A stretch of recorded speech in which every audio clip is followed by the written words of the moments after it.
Hi again. Okay, I gotta tell you, sometimes I need a little encouragement here. Sometimes I think I must be cuckoo to be doing this, right? But I always get the encouragement, something comes up. And I gotta tell you, two crazy things that happened. Um, One was way back when I was told my story. I was in my freshman year. I told the horrible prom story. It was right after that. This guy sent me a friend request on Facebook.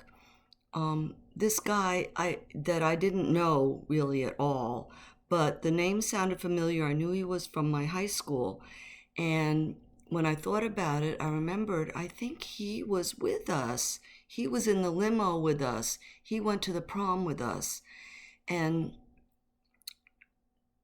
then I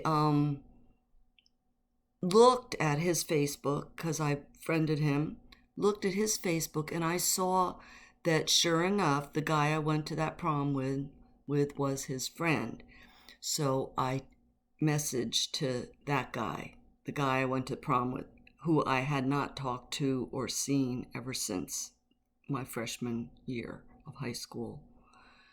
And about 2 days later, he answered. And we had a little chit chat on the messenger, and it was so cool. We talked for the first time, and we're adults now. And he looked at my video, and it was it was so cool. It was closure. He said, that he thought it was good that I was doing this and everything. And even though it didn't make him look real good, but he's an adult and he was encouraging to me. So that was really awesome. But the timing, I mean, right after I talked about him in the video, all that happened. And then the last video I did just the other day, I just barely mentioned my cousin for the first time. The next day, he sends me a text. And he didn't he did not know that I was doing this on YouTube. He hadn't actually texted me on the phone since 2 years. Now, we did talk, message, I saw him since then, but he had not sent me a text for 2 years. And the day after I happened to mention him, he sends me a text and he says, "Hi, Susie, I've been thinking of you. How are you? I hope you're doing okay." And how crazy is that? And then I told him that I just mentioned him on this YouTube video. And then he started watching. He actually binged on me all day yesterday. And he sent me all kinds of encouraging stuff. He thinks it's wonderful what I'm doing. And other people have told me that. So that keeps me going, really makes me happy. So I'm going to go and just mention about my grandma. I kind of left her out and forgot about her for a while, but I have to go back a little bit. When we first came to San Diego, um, she was 99 years old. And if you can remember, if you didn't see it, maybe hopefully you go back and watch my old ones. But my grandma, she was born in the 1880s. She was a proper, very proper, prissy Victorian lady and lived with me my whole life. And she was really a refuge for me because I told you that I had really bad communication with my mom. My dad was drunk all the time. And my brother was 8 years younger than me, so we were not close. And I was a lonely child, and I could always go to her room. Now I'm talking about after my grandfather died. My grandfather died when I was 10, and that was not he was not a good experience.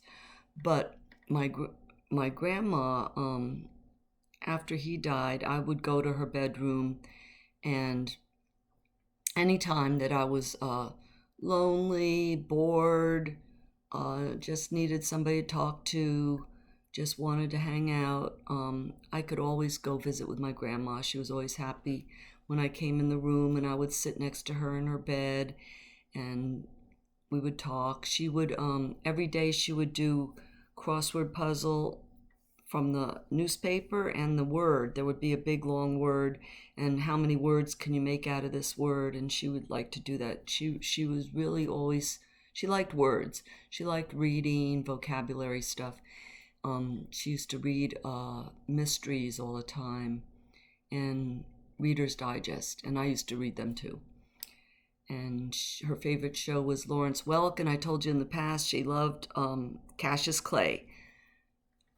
She got a big kick out of him always. And anyway, I hated leaving her. She was the only one that it really broke my heart to leave her. But she was 99. She had colon cancer, and I had my baby and my husband, and I didn't feel like I could take care of her. And she was with my mom and my dad and my brother. So I knew she did have people around her. The bad thing about my grandma, which I talked about in the past, was that she was very prejudiced against everything, everybody, like she didn't like any of my boyfriends because they were either Italian or Jewish or black. She didn't like any of them. And she, when I was bad at all, said anything that wasn't nice, she would always say, "It's that Jap blood in you." She didn't like my mom because she was Japanese, and she was miserable when it came to prejudice. But everything else, she was good. She used to cook good meals and bake pies and stuff, and I loved my grandma. She used to buy me gifts, and she was always sweet. She had a candy dish in her room, and she told me stories about long ago. I remember her telling me that they didn't have, Kotex back then. They didn't have for menstruation for women. And she told me that they used to use rags that they would stuff down there in their pants, and then they would wash them. They were called menstrual rags that they would reuse, wash and reuse all the time. And she told me they used to pee on their hands because it made their skin nice. It kept their hands nice. Anyway, she also used to tell me weird stories, ghost stories and stuff like that. But I loved my grandma. And when I moved to San Diego, now we talked on the phone a couple times. Phone was expensive. It was like, there's no cell phones back then. Talking about around 1979. And the phone, long distance, it was like $1 a minute to talk, so we didn't talk long, but I did talk to her once in a while. And I sent her, when I came to Christ, I sent her the book that helped me, was Steps to Christ, and I sent that to her. She told me that she read it and she liked it. And after she read that book, she changed. She started appreciating my mother, and she told me that, when I asked her how she was doing, she told me that my mom was taking care of her. My mom helped her a lot. And then when she had to go in the hospital, and she came out, she was in there for a little while. She had the colonoscopy and all. And when she came out and I talked to her, she told me about how much the black nurses, I think she called them Negro, how much they helped her, how they were so kind, and she just really appreciated them so much, how they did so much for her, and she was so happy to have them helping her and all. Now, I remember my grandma called a cab once, and there was a black lady sitting in the back of the cab, and she refused to get in the cab. She said, "Send me another one." I mean, that's the way she was. But she came around to appreciate my mom, appreciate the black nurses, and I believe she reconciled with God before she died, and she died when she was 99. I didn't go back for the funeral because, I hadn't been in California long. She died just, I think, a few months after I got there. Hadn't been there long, didn't have the funds to fly back with my baby and everything, and it wasn't so important for me to be there for her funeral. When I said goodbye to her, I knew it was the last time that I would see her. Anyway, that's closure on my grandma. Now I'm going to go back to my story back in San Diego County, backcountry. Now we're about 1980 now. And so let me pick up here where I'm babysitting. I told you I met my friend Leanne, and she had a little girl 1 year older than my daughter Lauren, and I started babysitting for her. That was nice. She and Lauren had fun together, and it was so cute. I got to tell you, this one thing is really cute. You get a little laugh. One day, the little girl, Tracy, she starts singing. She's 3 years old, so cute, little blonde curly hair. She starts singing A, B, C, D, E, F, G. I chimed in and started singing with her. And she stopped and she said, "Oh, you know it too." Oh, I thought that was the cutest thing. So she thought that was a family song or something. Okay, well, what else happened back then? Okay, we did not have TV, Well, there was no cable back then, or not in that area anyway, if there was at all. But Leanne, they had a satellite dish. It was like the first one I ever heard of, and it was a great big thing. It was like about as big as a small car, I think. Anyway, they had that. There was no cable available out where we lived, and we didn't have a TV. We didn't have any money, hardly. We were pretty much running out of money, and we got this offer to have a TV on a trial basis, so we didn't have to pay for 30 days or something like that. So I took up on the offer, and I thought, well, let's see if how the reception is with the regular. Back then, it was a little portable TV on a stand, and it had that antenna that you flipped up and it stood up straight up, the antenna. So I thought, let's check it out, see what it's like. So we got that, and little Lauren, she's 2 years old, and she's watching the TV one day. I put on it was the Bambi movie on, and we only got like 2 or 3 channels that we were able to get. And I don't think the reception was real good on them either. But so she's watching the Bambi, and I'm busy in the kitchen, and I realized she started crying. And I mean, she was crying. She was crying hard. She was like sobbing. And I'm like, what happened? What's the matter? Bambi's lost. She was so sad, crying and upset. It was like, I never saw her cry like that. And so that made me upset. I shut it off, and I sent that. Bob and I agreed. We just sent it back. And that was it. No more TV. All we had was a radio. Well, we were in that Seventh-day Adventist church, and they were very strict about everything. Very conservative, very strict, very old-fashioned, really. So they said TV was evil, basically, and rock music was evil. Anything with drums in it was evil music, and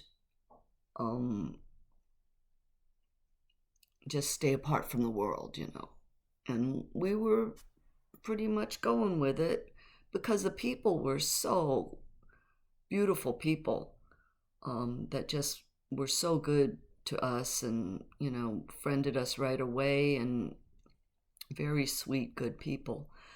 So and we're learning the Bible, we're reading, and we're seeing a lot of the things they're talking about, but not exactly. They don't talk about TV and rock music and drums in the Bible, but we were just trying to live a good life and going along with that stuff, Bob and I were not really into the celebrity pop world scene anyway. We were never like that. We were hippies. We were always kind of out of, what was the popular thing going on, the most popular celebrities and all that. We weren't into that stuff anyway, never was. So we were into the Bible. And I told you we went to that Revelation seminar. That's what got us really going with the Bible. And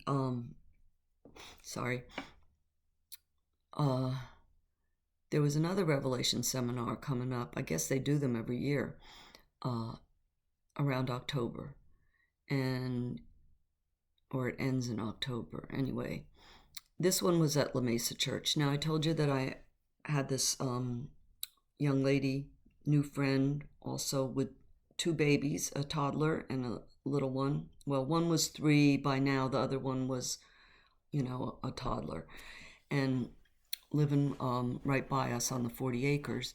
And getting friendly with her. She came from a Catholic background, but she was interested in things that I was telling her about the Bible. So Bob and I, we brought her and the 2 little ones to the Bible studies, and she went through the whole seminar like we did the year before, and she got hooked on it pretty much like we did, and her little girl, poor thing, she used to get car sick every time we went, and it was a long ride to La Mesa.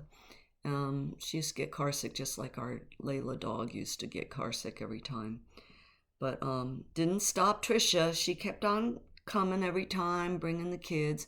Her husband didn't like it too much, and found out there was some issues going on with him, and I was able, thankfully, to help her out and get away from a abusive, controlling type relationship, and that was a good thing.